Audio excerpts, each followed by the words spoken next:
రైతు సోదరులకు స్వాగతం. భారత వాతావరణ శాఖ ఒక కీలక రిపోర్ట్ రిలీజ్ చేసింది. మనం గత వీడియోలోనే చెప్పుకున్నాం. నైరుతి ఋతుపవనాలు అండమాన్ నికోబార్ దీవుల్ని తాకాయి. ముందుగా ప్రకటించినట్టుగానే 16వ తేదీ నాటికి నైరుతి ఋతుపవనాలు అండమాన్ నికోబార్ దీవుల్ని టచ్ చేశాయి. అక్కడి నుంచి 26వ తేదీ నాటికి కేరళలోని తిరువనంతపురం సమీపంలో కేరళలోకి ప్రవేశించబోతా ఉన్నాయి. వీటి యొక్క ప్రయాణం కొంచెం చురుగ్గా లేకపోవడం వల్ల 26వ తేదీ నుంచి సహజంగా 4-5 రోజుల్లో 4 డేస్లో తెలంగాణలోకి, ఆ తర్వాత 1 డేలో ఆంధ్రప్రదేశ్లోకి ప్రవేశించాల్సి ఉంది. కానీ నైరుతి ఋతుపవనాలు చురుగ్గా కదలకపోవడం వల్ల ఈ ఏడాది ఒక వారం రోజులు పట్టే అవకాశం ఉందని వాతావరణ శాఖ అధికారులు తెలియజేస్తున్నారు. గత ఏడాది 1వ తేదీ నాటికే తెలంగాణలోకి, ఆంధ్రప్రదేశ్లోకి ఋతుపవనాలు ప్రవేశించాయి. ఈ ఏడాది కొంచెం ఆలస్యంగా 3వ తేదీ, 4వ తేదీ నాటికి తెలంగాణలోకి, ఆంధ్రప్రదేశ్లోకి నైరుతి ఋతుపవనాలు ప్రవేశించే అవకాశం ఉంది. ఇక కేరళలో అయితే 26వ తేదీ నాటికే కేరళలో ప్రవేశిస్తాయి. అక్కడి నుంచి ప్రయాణం చేసుకుంటూ కేరళ, కర్ణాటక మీదుగా తెలంగాణకు చేరడానికి మాత్రం వారం రోజులు పట్టే అవకాశం ఉంది. ఆ తర్వాత ఒక రోజులోనే ఆంధ్రప్రదేశ్లో కూడా ప్రవేశిస్తాయి. అయితే ఋతుపవనాలు ఎర్లీగా వచ్చినా, ఒక 2-3 రోజులు అటు ఇటుగా వచ్చినా వర్షాలు గ్యారెంటీగా తీసుకొస్తాయని నమ్మకం లేదు. ఎల్నినో ప్రభావం కూడా స్పష్టంగా కనబడతా ఉంది.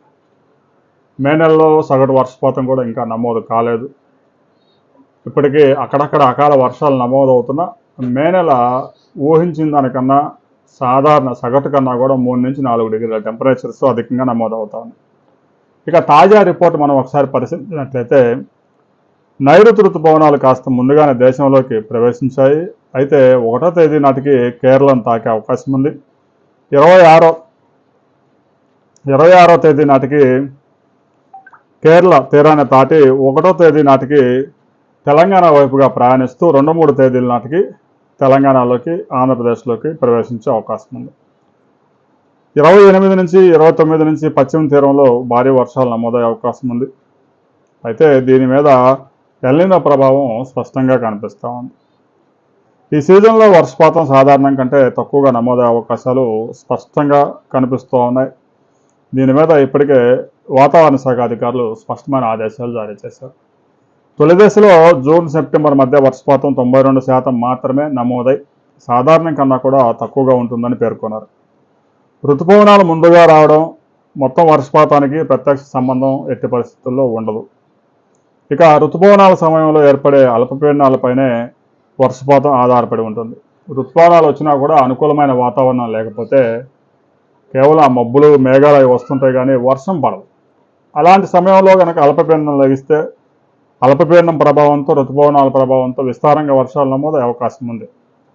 అయితే పసిఫిక్ మహాసముద్ర ఉపరితల జలాలు అసాధారణంగా వేడెక్కడాన్ని మనం ఎల్నినోగా చెప్పుకుంటాము. భారత ఉపఖండం వైపుగా వచ్చే తేమ గాలులు తగ్గిపోయి వర్షపాతం కూడా తగ్గుతుంది. మే, జూలై మధ్య ఎల్నినో ఏర్పడేందుకు 82% అంచనాలు ఉన్నాయని మనం ఇప్పటికే ఒక రిపోర్ట్లో తెలియజేయడం జరిగింది. 2015-16లో తీవ్రమైన ఎల్నినో కారణంగా దేశంలో 86% మాత్రమే వర్షపాతం నమోదైంది. ఈ వర్షపాతం ఆయా జిల్లాల్లో వేరియేషన్స్ ఉంటాయి. కొన్ని జిల్లాల్లో సాధారణ వర్షపాతం నమోదైనా మరికొన్ని జిల్లాల్లో లోటు ఎక్కువగా నమోదవుతుంది. ఇక మహారాష్ట్ర, మరాఠ్వాడా ప్రాంతాల్లో 40% తీవ్రమైన లోటు వర్షపాతం నమోదయ్యి ఆడ తీవ్రమైన కరువు పరిస్థితులను మనం 2015-16లో చూసాం. మొత్తం మీద ఋతుపవనాలు ముందుగా రావడం రైతులకు కొంత ఊరటనే ఇచ్చినా ఎల్నినో ప్రభావం మాత్రం ఆందోళన కలిగిస్తూ ఉంది. ఋతుపవనాలు రాగానే వర్షాలు వచ్చినట్టు కాదు. ఋతుపవనాలు వర్షాలను తీసుకొస్తాయా లేదా, ఋతుపవనాలు వచ్చినప్పుడు వాతావరణం అనుకూలిస్తుందా లేదా అనేది రాబోయే వారం 10 రోజుల్లోనే క్లారిటీ వచ్చేసింది. ఆ తర్వాత మరిన్ని వివరాలతో మరో వీడియోలో మనం కలుసుకుందాం.